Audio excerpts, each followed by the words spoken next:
Pourquoi l'ère des Vikings a-t-elle pris fin? Inégalité, sexe et Jésus.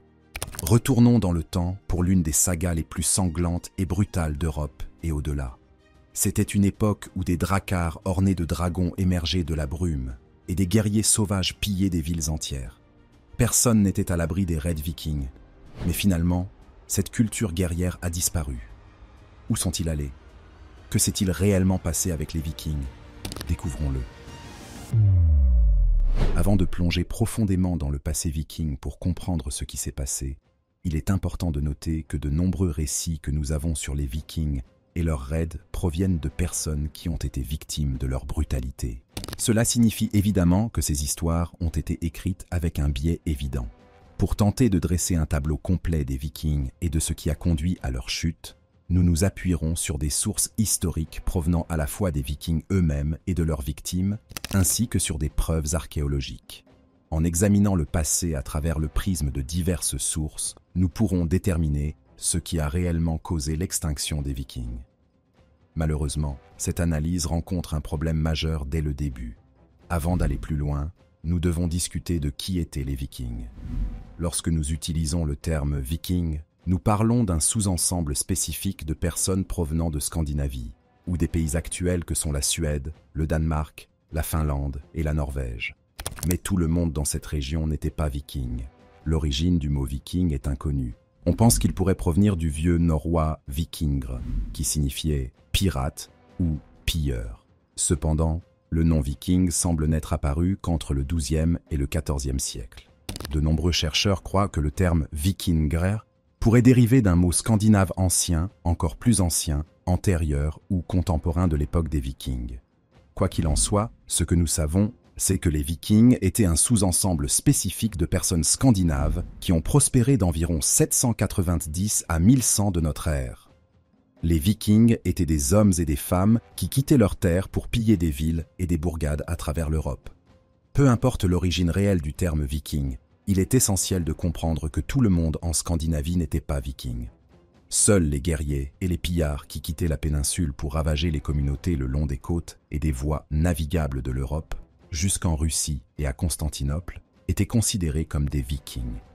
La plupart des Scandinaves étaient des agriculteurs, des charpentiers ou toute autre personne contribuant à la société. L'ère viking a duré d'environ 790 à 1100 de notre ère. C'est donc cette période sur laquelle nous nous concentrerons.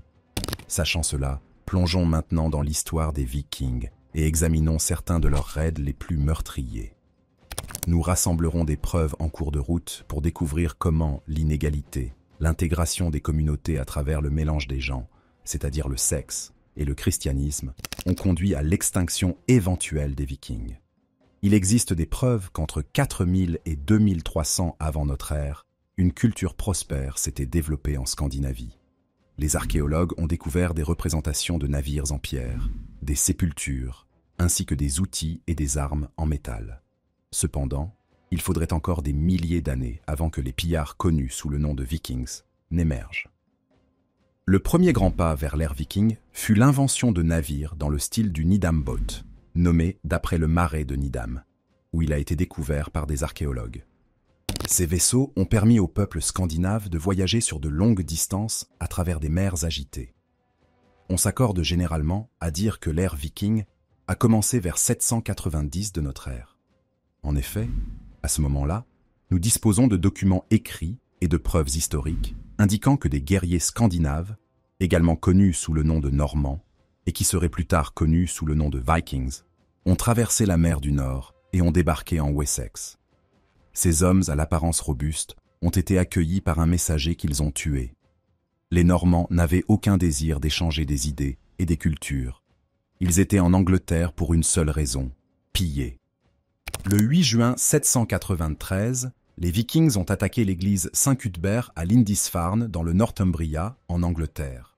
Depuis que le christianisme s'est répandu à travers l'Europe, il était généralement admis par les armées en guerre que les églises et les institutions religieuses devaient être laissées intactes. En effet, peu importe le territoire des bâtiments saints, ils appartenaient tous au même Dieu. Évidemment, le pillage des terres et des structures détenues par l'Église se produisait occasionnellement. Mais cela condamnerait presque certainement les âmes de ceux qui le faisaient à l'enfer, ce qui était un dissuasif majeur pour beaucoup. En revanche, les Vikings se souciaient peu du Dieu chrétien ou des institutions mises en place pour le vénérer. C'est pourquoi, lorsque l'église Saint-Cuthbert a été pillée et que les personnes à l'intérieur ont été massacrées ou réduites en esclavage, la terreur a balayé le royaume. Les survivants de ce raid viking ont enregistré l'événement dans la Pierre du Jugement, qui est devenu l'un des premiers récits d'un raid viking dans l'histoire. Cependant, au fil du temps, le christianisme allait s'infiltrer en Scandinavie, et l'un des principaux facteurs qui ont conduit à la fin des Vikings allait prendre racine. Au début, les Vikings n'avaient aucun désir de conquérir des terres et de les revendiquer comme les leurs. Leur seul objectif était de frapper un endroit rapidement et durement, puis de rentrer chez eux avec des navires pleins de butin et d'esclaves. Dans les années et les décennies à venir, les Vikings continueraient à cibler les îles britanniques avant de se concentrer sur le continent. La Francie, ou l'actuelle France et Allemagne, était mûre pour le pillage, alors que le royaume connaissait des troubles internes. Après avoir payé une rançon aux Vikings pour la libération de prisonniers et de villes entières, Charlemagne lança une campagne agressive pour essayer de répandre le christianisme parmi les Scandinaves, dans l'espoir de minimiser la menace constante des raids. Il organisa des campagnes militaires pour détruire des sites sacrés norses et soumettre les païens qui terrorisaient ces terres. Malheureusement, cette agression et cette propagation forcée du christianisme ne semblaient qu'irriter les Normands et accroître l'activité viking. Il n'est pas clair si ces nouvelles vagues de raids brutaux étaient une réponse de représailles ou une opportunité d'exploiter les forces militaires mal placées des Francs. L'incursion de Charlemagne dans les terres des Vikings n'a pas eu l'effet escompté, et très peu de Scandinaves se sont convertis au christianisme pendant cette période. Cependant, il convient de noter que c'était la première fois que la religion était introduite en Scandinavie de manière significative. Même si très peu de Normands ont été christianisés, certains l'ont été, et cela allait poser les bases d'un changement d'idéologie lorsque le pouvoir dans la région a été consolidé. En 836, les Vikings lancèrent un immense raid à travers la mer du Nord, au-delà de l'Angleterre et en Irlande. L'attaque des Vikings sur Clonmore, en Irlande, fut la première expédition territoriale profonde durant laquelle les Vikings prirent un grand nombre de prisonniers uniquement pour les vendre en esclavage. Des nombres incalculables d'Irlandais furent capturés et ramenés dans les ports de commerce vikings, où ils furent vendus à travers la Scandinavie. En 841, les Vikings fondèrent Dublin, l'un de leurs premiers grands établissements permanents en dehors de leur propre royaume. Alors que l'Irlande était ravagée par les Vikings, un chef nommé Ragnar Lodbrok avait des vues sur Paris. S'il pouvait prendre la ville, son groupe de pillage assurerait une richesse inestimable. Ragnar recruta des milliers d'hommes et lança 120 navires qui naviguèrent sur la Seine. Le roi franc, Charles le Chauve, tenta de rassembler une armée pour repousser l'assaut des Vikings qui se dirigeaient vers la ville. Lorsque les soldats francs rencontrèrent les Vikings au combat, la moitié de leur armée fut immédiatement massacrée, et les soldats restants se retirèrent précipitamment. À Pâques 845, les Vikings entrèrent dans la ville. Ils prirent tout ce qu'ils voulaient, car personne ne pouvait les arrêter. Les Vikings occupèrent la ville et la tinrent en rançon. Charles fut contraint de payer 7000 livres françaises, soit environ 2570 kg d'or et d'argent, pour que les Vikings quittent Paris et retournent chez eux. En 850, les raids vikings autour de l'Europe commencèrent à s'intensifier. De nouveaux établissements vikings furent également créés en Irlande. Pour la première fois, une force viking majeure resta en Angleterre durant l'hiver. Les Vikings commencèrent même à établir des bases plus au sud et à l'est à Wiskioten, dans ce qui deviendrait l'Allemagne, où plus de 500 tumulus vikings seraient construits. L'année suivante, pratiquement tous les royaumes d'Angleterre, à l'exception du Wessex, furent pillés par les Vikings. Pendant ce temps, les Normands conquirent l'Est Anglie, le Northumberland et le Mercie. En 844, les Vikings avaient étendu leur raid de terreur jusqu'à ces villes, dans ce qui deviendrait l'Espagne. À ce moment-là, cette partie de l'Europe était sous contrôle arabe. Les Vikings poursuivirent leur route vers la Méditerranée, où de nouvelles terres étaient prêtes à être pillées. Cependant, être si loin de chez eux signifiait que les voyages étaient longs et périlleux. En 859, alors que des groupes de pillards vikings sillonnaient la côte méditerranéenne, une flotte arabe descendit sur eux, décimant de nombreux navires. Les Vikings furent chassés de la région et ne reviendraient jamais, leur mode de vie étant assiégé par des forces externes et internes qui allaient entraîner l'effondrement de leur culture dans les siècles à venir. Alors que certains Vikings voyageaient le long de la côte occidentale de l'Europe pour atteindre la Méditerranée, d'autres groupes naviguaient le long des rivières et des inlets dans l'Europe de l'Est et ce qui deviendrait plus tard la Russie. Le Viking Rurik et sa bande de pillards commencèrent à piller des villes et des villages en Ukraine dès 859. En 860, un groupe de Vikings connu sous le nom de Russes tenta de saccager Constantinople. Le 18 juin, une flotte d'environ 200 Vikings russes navigua dans le détroit du Bosphore et commença à piller les villages autour de Constantinople. Ils mirent le feu à des villes entières et volèrent tout ce qu'ils pouvaient saisir. Le patriarche Photius a noté que l'attaque des Byzantins était une surprise et que l'arrivée des Vikings était comme un éclair venu du ciel.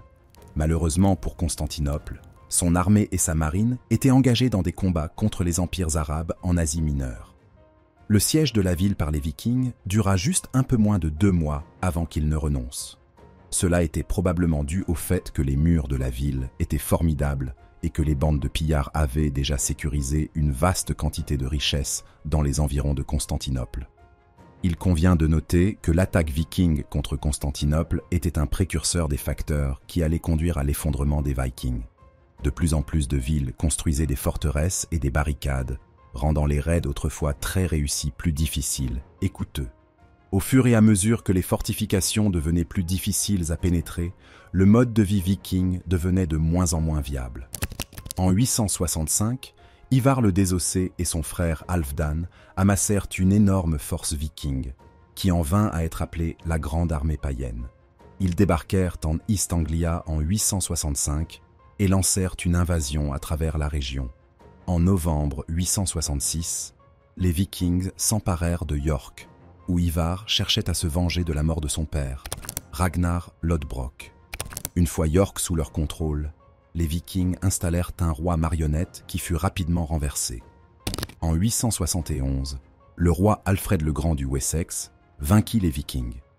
Ils furent repoussés vers le nord dans ce qui était appelé le Danelaw, où de nombreux Norsemen abandonnèrent leur mode de maraude pour devenir agriculteurs et commerçants.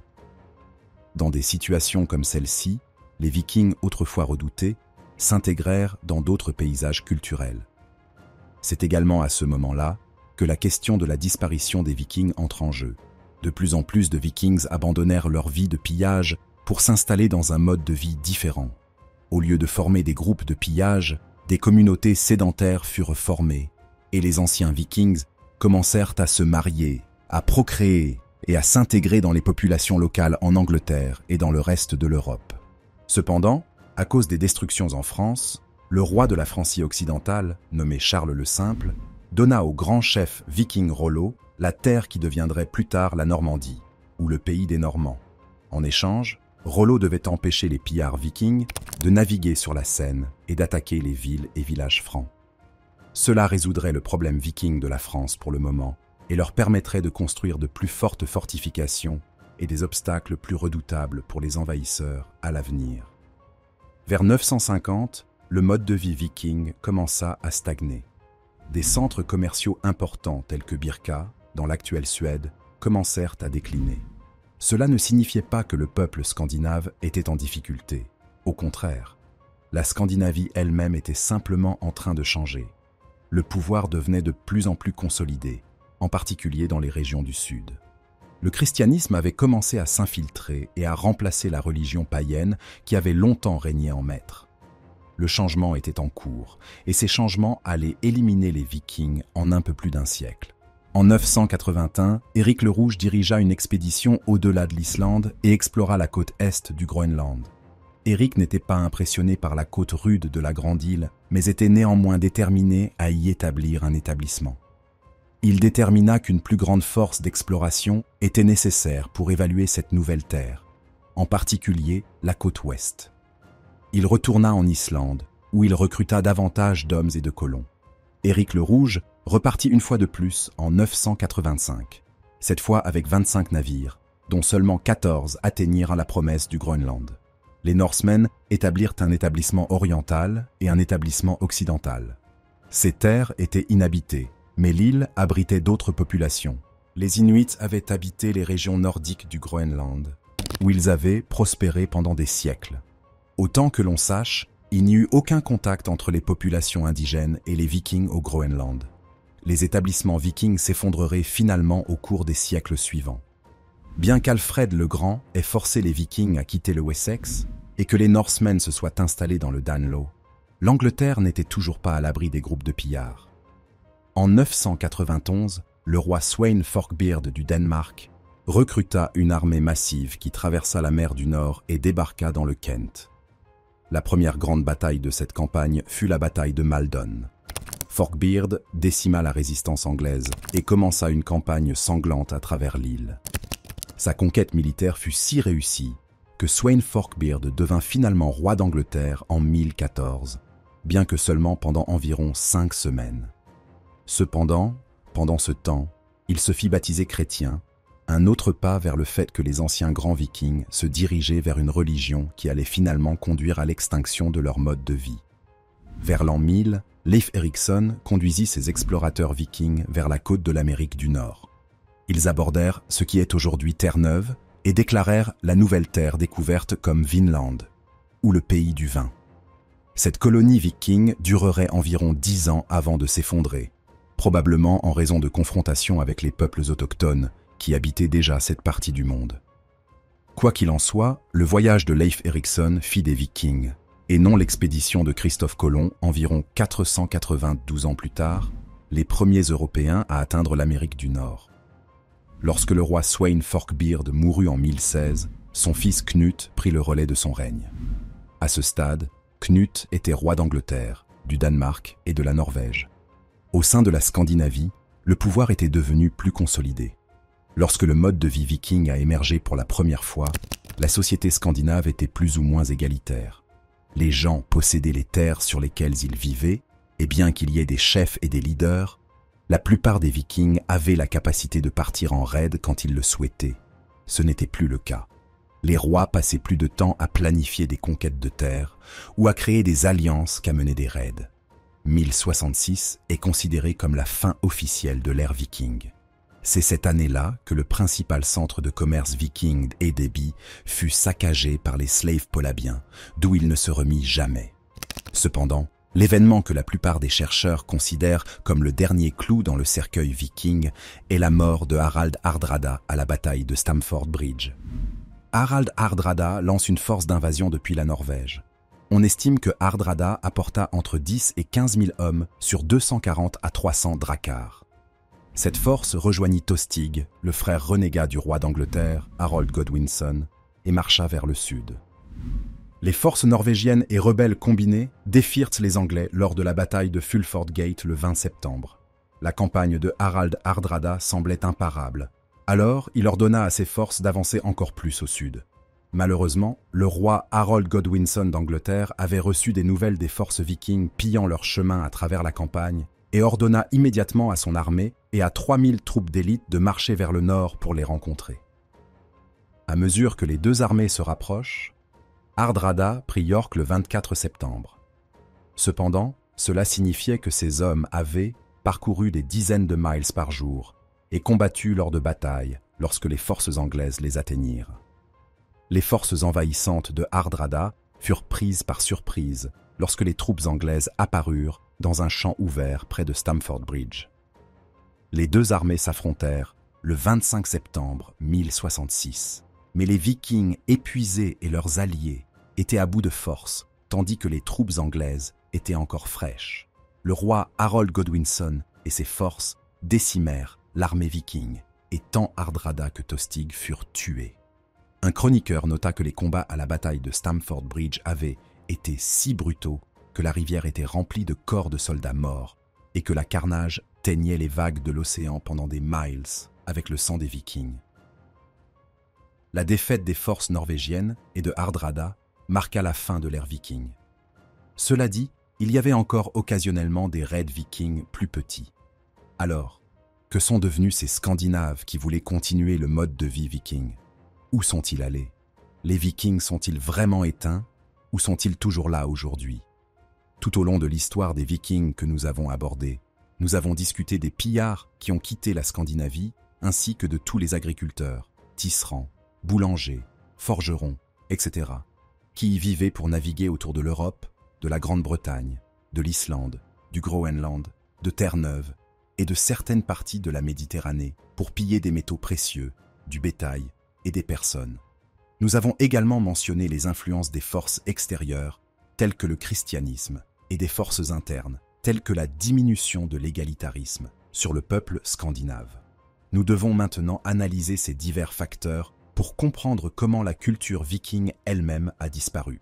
Le passage de la société scandinave d'un égalitarisme à une autorité centrale plus forte signifiait que les Vikings passaient de la possession de leurs propres terres et de la conservation de la majorité de ce qu'ils pillaient à devoir de plus en plus de tribus au roi.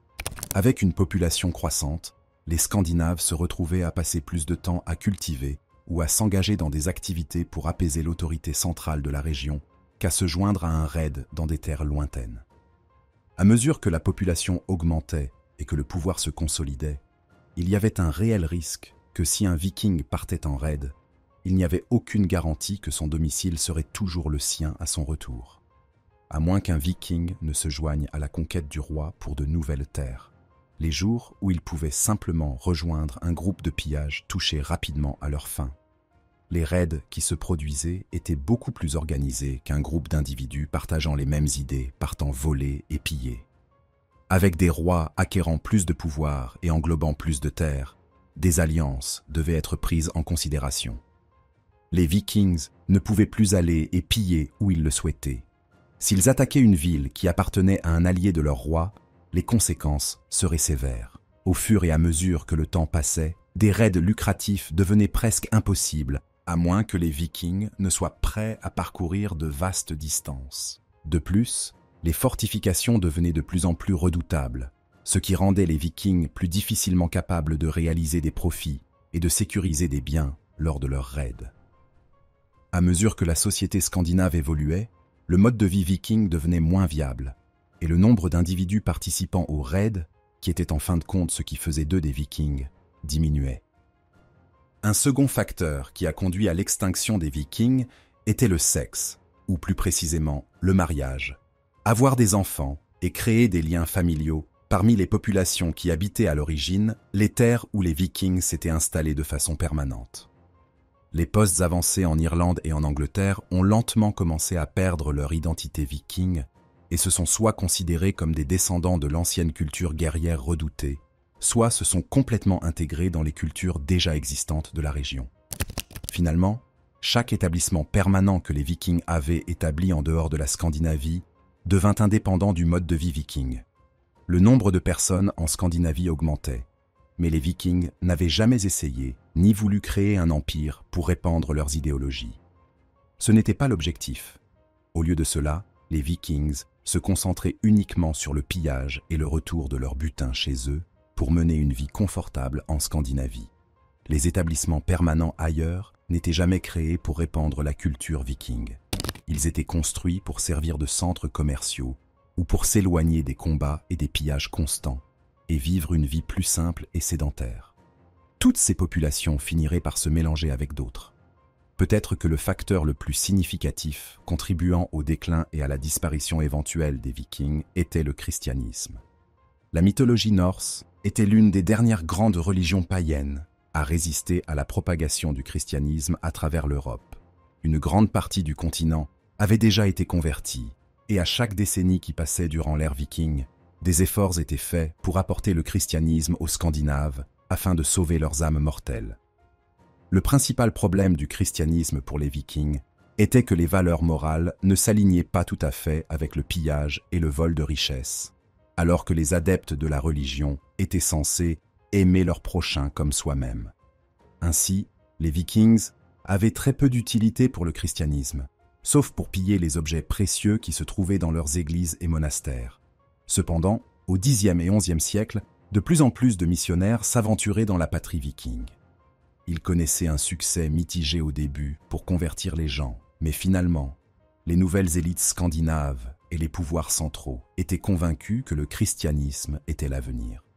À mesure que le pouvoir se consolidait en Scandinavie, les dirigeants forçaient leurs sujets à suivre la religion chrétienne et ses systèmes de croyances.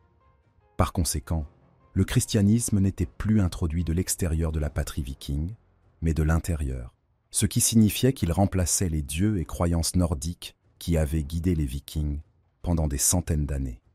En même temps, les Vikings étaient en contact avec des chrétiens au cours de leur voyage. Parfois, cela se faisait pour piller et vendre des gens en esclavage, mais d'autres fois, cela pouvait se faire par le biais du commerce, ou même en cas de défaite. À mesure que le pillage devenait plus difficile, il n'est pas difficile d'imaginer que les Vikings prenaient note de la force et des ressources que les chrétiens avaient obtenues pour lutter contre les bandes de pillards. Lorsque les Vikings allaient vendre leur butin durement gagné dans les grands ports commerciaux, des chrétiens étaient là pour acheter leur butin. À la fin de l'ère viking, les chrétiens étaient partout, et la culture et la religion viking devenaient obsolètes à cause de cela. Finalement, le christianisme a enveloppé une grande partie de la Scandinavie. Les rois étaient chrétiens, leurs sujets étaient chrétiens, et tous les autres autour de l'Europe étaient chrétiens. Les croyances païennes des Vikings étaient étouffées comme une bougie arrivant à la fin de sa mèche. Les valeurs chrétiennes ne coïncidaient pas avec le mode de vie viking et, par conséquent, ne pouvaient pas coexister à mesure que de plus en plus de Scandinaves s'identifiaient comme chrétiens et que moins se voyaient comme des Vikings jusqu'à ce que l'ensemble du mode de vie viking disparaisse. Cela ne signifie pas que l'identité scandinave a disparu. Au contraire, les royaumes scandinaves ont continué à croître et à prospérer.